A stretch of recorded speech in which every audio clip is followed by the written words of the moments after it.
Ada dikaitkan kita itu yang pengikut salaf itu Wahabi. Baik. Iya. Gimana? Iya.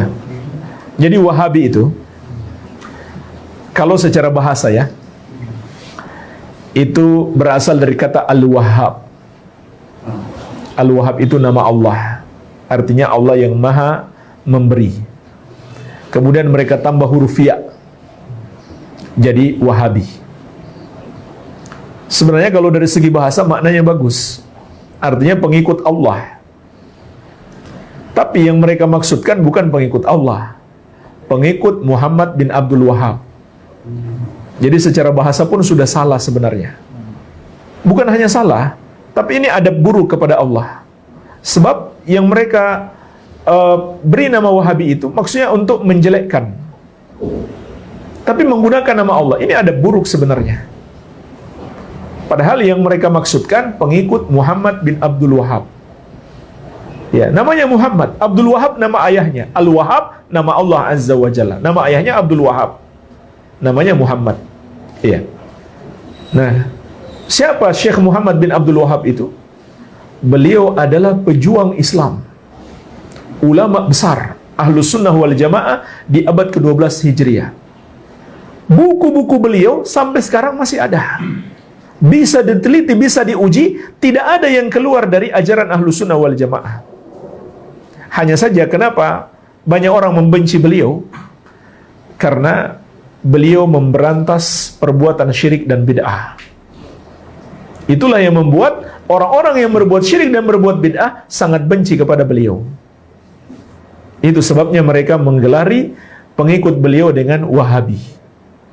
Ya, karena di zaman itu di abad ke-12 Hijriah di Arab Saudi, syekh ini punya kekuatan besar, pengikutnya banyak. Termasuk didukung oleh pemerintah Arab Saudi.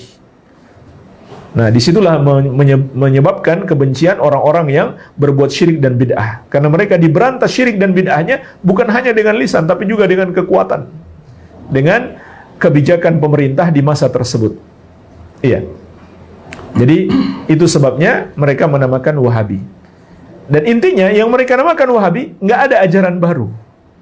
Semua ajaran bisa dibuktikan, bisa didiskusikan, bisa didialogkan, tidak ada yang bertentangan dengan pemahaman sahabat. Tidak ada yang bertentangan dengan ajaran Islam. Iya. Nah, jemaah sekalian, sedikit saya tambahkan tentang dakwah Syekh Muhammad bin Abdul Wahhab ini.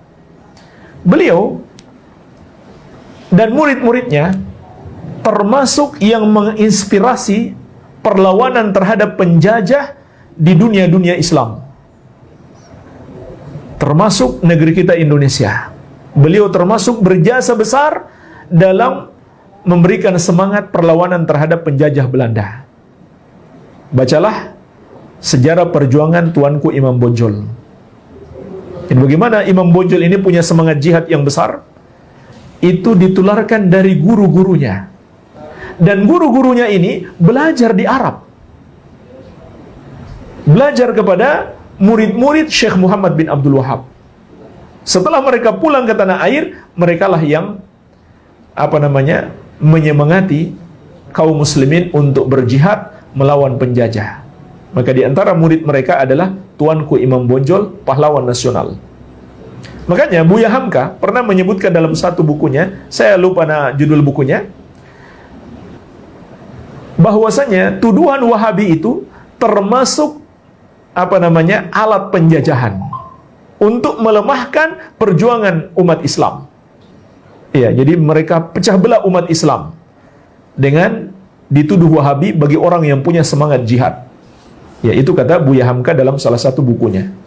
Nah, itu juga digunakan oleh Inggris untuk memecah belah umat Islam di India. Ketika mereka menjajah India, mereka namakan pejuang-pejuang Islam ini sebagai Wahabisme. Kenapa mereka namakan Wahabisme? Karena yang paling semangat berjihad melawan mereka itu jamaah yang pulang dari haji.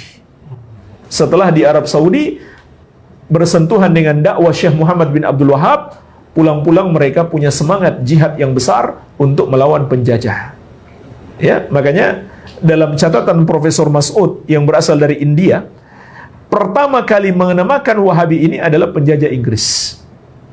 Kemudian diikuti oleh sebagian kaum muslimin yang salah paham. Iya.